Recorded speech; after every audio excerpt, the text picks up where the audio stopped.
자, 상속받은 집을 매도했는데 세금고지서가 날아왔다고 합니다. 대체 왜 그럴까요? 항상 이게 납세자와 과세당국이 생각하는 바라보는 시선이 다릅니다. 납세자는 이렇게 하면 세금이 줄겠지라고 하는데 과세당국은 항상은 아니지만 대부분 그렇지 않은 것 같아요.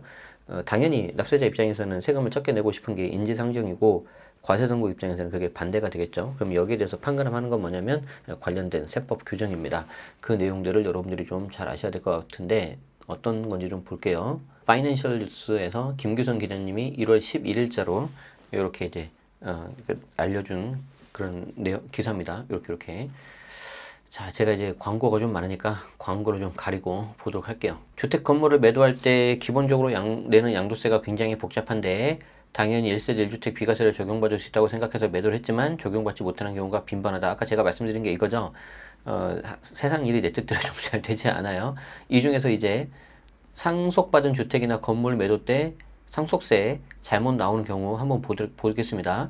자, 이항국식 사례가 대표적인데 이름이 좀 약간 재밌죠.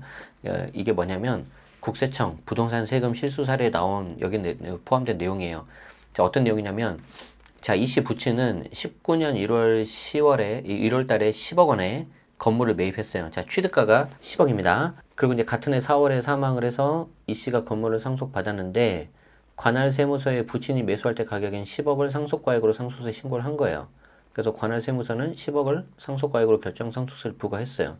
그리고 나서 21년 5월 해당 건물을 13억에 팔면서 세무서장 상속세 결정 시 금액인 10억이 아닌 상속계실 기준으로 별도 감정평가를 받아서 11억을 취득가로 잡고 양도세를 신고한 거죠. 자, 그러면은 생각을 해보세요. 여러분들이 상속세를 내가 10억짜리 이렇게 받았는데 이걸 내가 굳이 금액을 11억으로 올리는 케이스가 있단 말이에요. 자, 왜 그럴까요? 내가 받은 그 취득가를 올리는 이유는 뭐냐면 나중에 팔 때 양도가와 취득가의 그 차이, 즉 양도 차익을 내가 좀 이렇게 줄이려고 하는 거예요.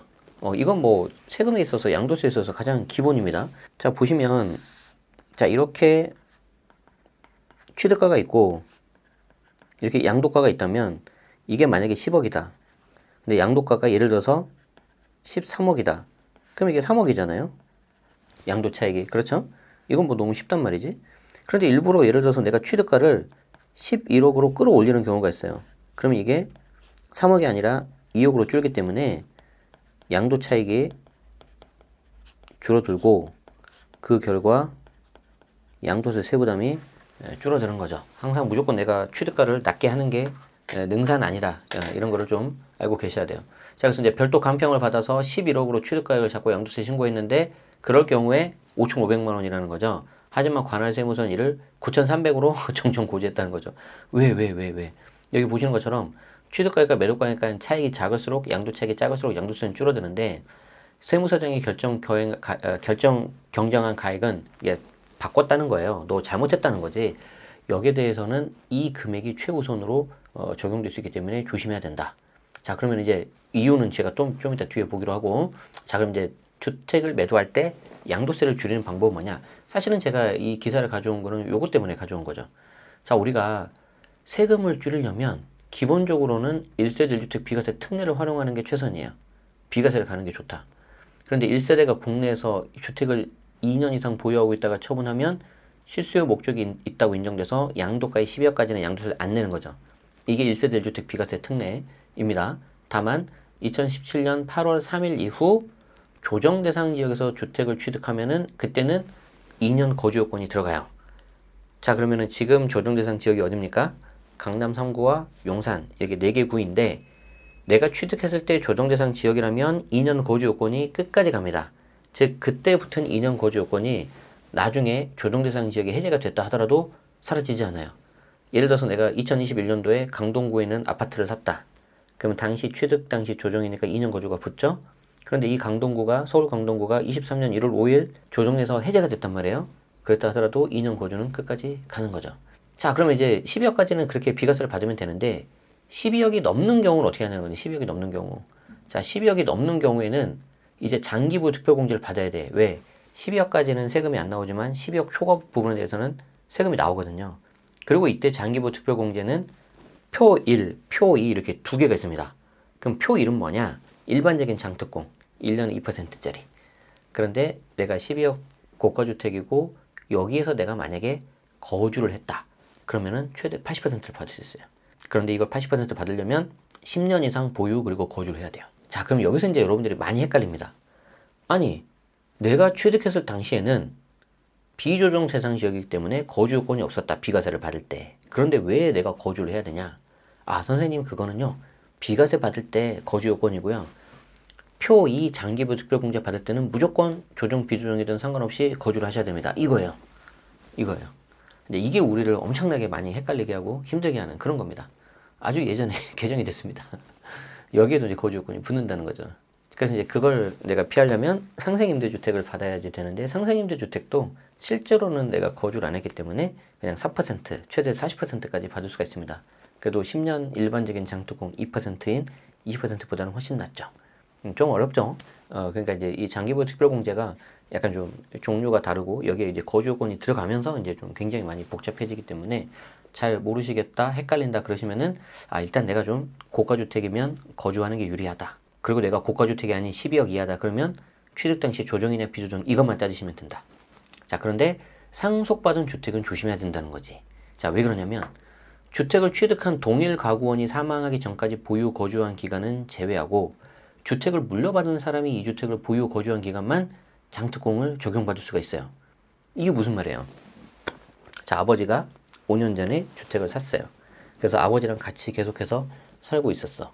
그리고 나서 아버지가 돌아오시고 나서 내가 그 물건을, 주택을 상속받고 5년 후에 팔면은 나는 그 물건을 내 기준으로는 10년이잖아요. 10년인데 저 장기 보유 특별공제를 적용할 때는 상속이 개시되고 나서 그 다음에 받은 기간부터 들어간다고요. 그러니까 나는 장기 보유 특별공제를 10년이 아니라 5년만 받아야 되는 거지. 그런데 비과세 판단하는 거는 또 같은 세대였기 때문에 아버지가 5년 전에 샀었던 그날부터 또 카운트를 합니다. 자, 한사랑 씨 사례를 좀 볼까요? 한 씨는 부친이 2013년 10월에 취득한 주택에서 같은 세대를 꾸리며 살았어요. 자, 2013년 기억하세요. 2013년에 취득을 했다. 그리고 그 주택에서 같이 살았다. 자, 그리고 나서 2020년 4월 부친이 사망하자 15억짜리 주택을 상속받았어요. 자, 그래서 상속받은 주택을 3년 뒤에 3년 6개월 정도 더 살다가 2023년 10월에 20억에 매도를 했어요. 자, 그럼 여기서 아버지가 취득했을 때는 2013년인데 요 자녀 한사랑 씨가 취득한 시점은 언제예요? 2020년이잖아요. 상속으로 취득했으니까. 그러니까 비과세 판단은 일단 제껴두고 장기부 특별공제만 따질 때는 2020년 4월부터 카운트를 해야지 2013년부터 하면 안 된다는 거야. 그래서 한 씨는 부친이 주택을 취득한 시점부터 자신이 양도한 시점까지 10년을 내가 갖고 있었으니까 10년을 갖고 있었으니까 내가 이제 장특공 최대치 받을 수 있는 거 아니냐 했는데 그게 아니고 한 씨의 보유 거주 기간 요때 2020년 4월 요때 내가 받았잖아. 그러니까 이때부터 카운트하기 때문에 20년 4월에서 23년 10월까지 즉 3년 6개월만 내가 장특공 받아라 이렇게 된 거죠. 그나마 3년 넘었으니까 장특공 받은 거지 3년이 안 되면 또 장특공도 못 받아요. 그래서 한 씨가 예상했던 80% 즉 10년 이상 보유하고 10년 이상 거주했으니까 80% 받을 수 있는 거 아니냐 했는데 이게 3년 6개월로 내려와 버리니까 이게 어떻게 되냐면 3년 이상 보유하고 3년 이상 거주해서 24로 줄어들어 버린 거고요. 만약에 이거를 거주를 안 했다. 그럼 3년이다. 그럼 어떻게 됐을까요? 제가 이렇게 물어보면 대부분 다 거주 안 했으니까 보유 4%에서 3, 4, 12, 10% 아니냐 그러는데 12가 아니고 표 1 장특공 적용돼서 2% 즉 6%밖에 안 됩니다. 4분의 1로 더 줄어버려요. 그래서 이 장기부 특별공제를 내가 80을 받느냐 24 받느냐 이거에 따라서 400만 원보다 9배 많은 3,600을 내야 되는 거죠. 어렵죠? 자, 그런데 여기 두 가지 사례를 보면 두 번째 사례는 2020년 4월 상속이 개시가 돼서 3년 6개월 정도 있다 팔았고요. 첫 번째 사례는 2019년 4월에 상속이 개시가 되는데 21년 5월 달에 이제 팔았단 말이에요. 둘 다 무슨 말이에요? 6개월이 다 넘어갔다는 거지. 자, 그러면 여기서 이제 여러분들이 또 이걸 또 고민하셔야 돼요.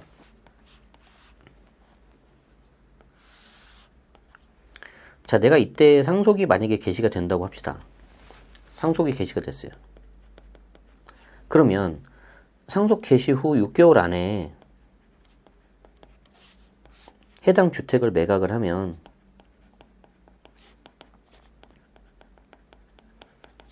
양도가와 취득가가 같아져서 양도세가 안 나와요. 안 나와. 비과세는 아닌데. 자, 그러면 이걸 내가 언제 활용할 수 있느냐가 중요하거든요. 그럼 이걸 내가 잘 활용하려면 반드시 내가 상속받은 요 주택에 대한 투자 가치를 따져야 돼요. 예를 들어서 내가 이 상속받은 주택이 있는데 좀 오랫동안 보유하고 싶다. 가지고 있으면 좀 돈이 될 것 같다. 그러면 6개월 안에 팔면 되겠어, 안 되겠어? 안 되겠지. 맞죠? 자, 그러면은 내가 좀 더 가지고 있으면 돈이 오를 것 같다면은 6개월 안에 그냥 가만히 있으면 되냐? 그러지 마시고 이때 6개월 안에 감평을 받으셔야 돼요. 감평을 받아가지고 취득가를 좀 올려놔야 돼. 그래야 나중에 양도 차익을 좀 줄여놓을 수가 있어. 이해되죠? 만약에 해당 주택이 가치가 좀 낮다. 그럼 어떻게 하면 돼요? 6개월 안에 그냥 팔아야 돼. 그럼 내가 불필요한 상속세를 안 낼 수도 있는 거죠. 아, 불필요한 상속세가 아니라 불필요한 양도세를 안 낼 수가 있는 거죠. 자, 그런데 일단 여기까지 이해됐어요? 자, 이제 좀 이게 약간 조심스러운 얘기를 해봅시다.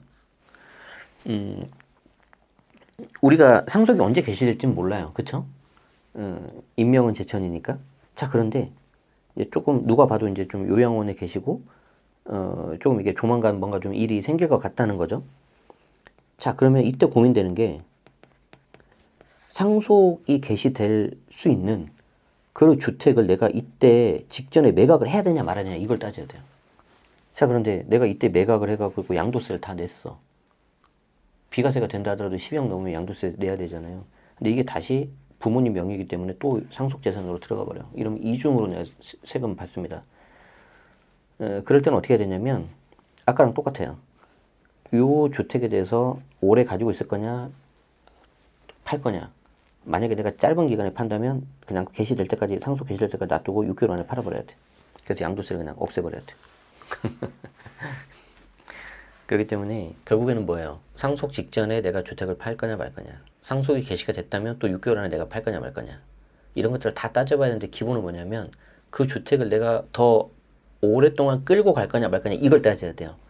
그러면 내가 그 주택을 오랫동안 끌고 갈 거냐 말 거냐를 봤을 때 제일 중요한 거 뭐냐면 앞으로 5년, 10년 지났을 때 이 주택의 투자 가치가 올라갈 거냐 말 거냐 이걸 보셔야 돼. 그래서 만약에 계속해서 올라갈 것 같다. 그러면 상속 개시되고 나서 6개월 안에 꼭 감평을 받으십시오. 별도의 감평을 받아야 돼요.